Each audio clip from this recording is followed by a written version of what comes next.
Recovery is not laziness. Most people misread recovery. They see rest as weakness.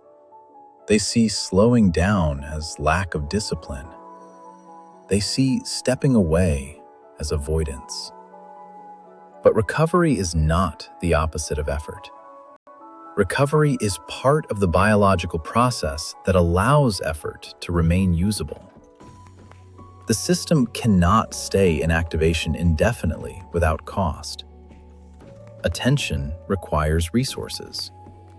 Emotional stability requires resources. Decision-making requires resources. Physical readiness requires resources.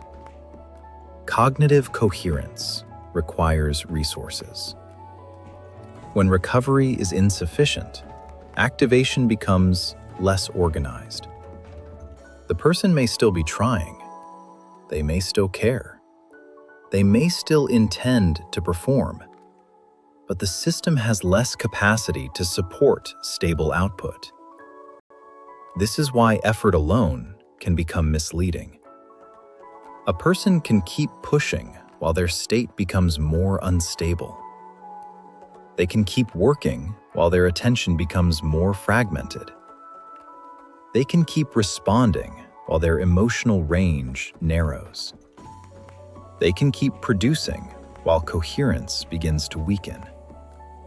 From the outside, this may still look like discipline, but underneath the behavior, the system is spending capacity faster than it is restoring it. Recovery restores the conditions that allow state to stabilize.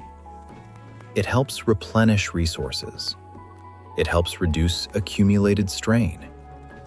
It helps the system recalibrate after demand. It helps activation return toward usable organization. This is not laziness. It is biological maintenance. Recovery is also not avoidance. Avoidance is escaping demand without recalibration. Recovery is stepping away in a way that restores capacity for future demand. The difference is not whether the person stops. The difference is what happens to the system after stopping. Does the state become more stable? Does attention become more available? Does activation become less chaotic? Does the system regain usable organization? That distinction matters, because behavior alone can be misleading.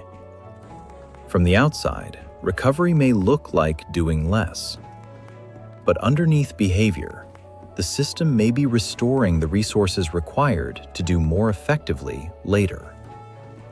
Recovery supports state. State supports attention. Attention supports behavior. Without recovery, behavior becomes increasingly forced.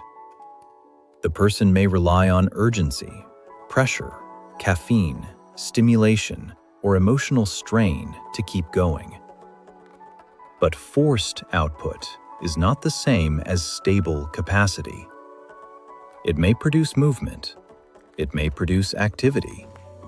It may even produce short-term results. But over time, the system becomes more reactive, less coherent, and harder to organize.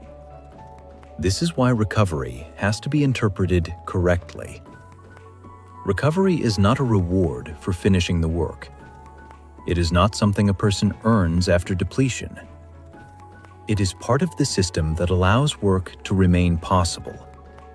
The question is not simply, am I being lazy?